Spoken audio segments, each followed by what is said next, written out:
Hi friends, welcome back to my channel. അപ്പോൾ ഞാൻ ഇന്ന് വന്നിട്ടുള്ള ഒരു ഫുഡ് ബ്ലോഗായിട്ടാണ് കേട്ടോ.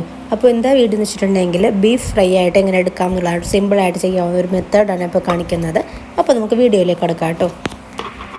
അപ്പോൾ എങ്ങനെയാണ് സിമ്പിളായിട്ട് നമുക്ക് ബീഫ് ഫ്രൈ ചെയ്തെടുക്കാൻ പറ്റുള്ള മെത്തേഡാണ് കേട്ടോ കാണിക്കുന്നത്. അപ്പോൾ അതിനായിട്ട് നമ്മൾ എടുക്കേണ്ടത് കുക്കറിലേക്ക് തന്നെ നമുക്ക് മുളക് പൊടി ഇട്ട് കൊടുക്കുക, മഞ്ഞൾപ്പൊടി, ആവശ്യത്തിന് ഉപ്പും, പിന്നെ കുറച്ച് കറി മസാലപ്പൊടി ഇട്ട് കൊടുക്കുന്നത് നല്ലതാണ് കേട്ടോ. കുരുമുളക് പൊടി ഉണ്ടെങ്കിൽ അതും ചേർത്ത് കൊടുക്കാവുന്നതാണ്, അത് ഓപ്ഷണലാണ്. അധികം എരിവ് വേണ്ടാത്തവർക്ക് അത് ചേർക്കേണ്ട കാര്യമില്ല കേട്ടോ. അപ്പോൾ ഇത്ര ഐറ്റംസ് ഇട്ട് കൊടുക്കാം നമുക്ക് പാത്രത്തിലോട്ട് കേട്ടോ. അപ്പോൾ വെളിച്ചെണ്ണയും കറിലൊന്നും ഒഴിച്ച് കൊടുക്കരുത്.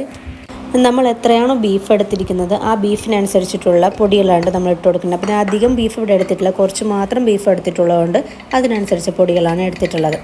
അപ്പോൾ ഇത് ചെയ്യുന്നതിന് മുമ്പായിട്ട് തന്നെ ബീഫ് നന്നായിട്ട് കഴുകി ഊറ്റി വയ്ക്കുക കേട്ടോ. ഈ ബീഫിലൊട്ടും വെള്ളം വരാത്തക്ക രീതിയിൽ ഊറ്റി നന്നായിട്ട് വയ്ക്കുക. എന്നിട്ട് വേണം നമ്മൾ ബീഫ് ഇതിലോട്ട് ഇട്ട് കൊടുക്കാൻ കേട്ടോ. അങ്ങനെ നമ്മളിത് ഈ ഊറ്റി നല്ല വെള്ളമൊക്കെ പോയി ഡ്രൈ ആയിട്ടുള്ള ബീഫ് ഇതിലേക്ക് ചേർത്ത് കൊടുക്കുക.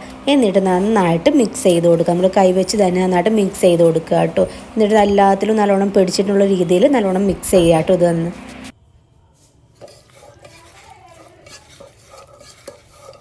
അപ്പോൾ നന്നായിട്ട് മിക്സ് ആവുന്ന രീതിയിൽ ഇതിങ്ങനെ മസാല പുരട്ടിയെടുക്കാൻ പറയുന്നത് വെച്ചിട്ടുണ്ടെങ്കിൽ കുറച്ച് മസാലയൊക്കെ ആകുന്നതാണ്. കുക്കറിൽ തന്നെ താഴെ ഭാഗത്തുണ്ടെങ്കിൽ പെട്ടെന്ന് അടി പിടിക്കാനുള്ള ചാൻസ്, നമ്മുടെ ഇത് കുറച്ച് കരിഞ്ഞു പോകാനുള്ള ചാൻസ് കൂടുതലാണ്. അതുകൊണ്ടാണ് നന്നായിട്ട് ഡ്രൈ ആയിട്ട് തന്നെ ഇതിലോട്ട് ബീഫ് ഇട്ടാൽ മതി എന്ന് പറഞ്ഞു കേട്ടോ. അതിനുശേഷം ഒരു ഇച്ചിരി കുറച്ച് മാത്രം വെള്ളം ഒഴിച്ചാൽ മതി, അധികം കൂടുതൽ വെള്ളം ഒഴിക്കേണ്ട കേട്ടോ. പെട്ടെന്ന് ബീഫ് വെന്ത് കിട്ടും.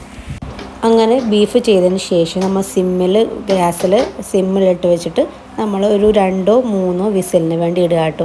അതിനുശേഷം നമുക്ക് എണ്ണ നല്ലോണം മൊരിഞ്ഞ് വരുമ്പോൾ അതിലേക്ക് നമുക്കിത് ഈ ബീഫും കൂടി ഇട്ട് കൊടുത്തിട്ട് ഫ്രൈ ആക്കി എടുക്കുക. അപ്പോൾ നമ്മൾ ചെയ്യുന്നതിന് മുമ്പ് അതിന് കുറച്ച് വേപ്പിലകൾ മേളിൽ ചെയ്തിട്ടുണ്ടെങ്കിൽ നല്ല ടേസ്റ്റ് ആയിരിക്കും കേട്ടോ.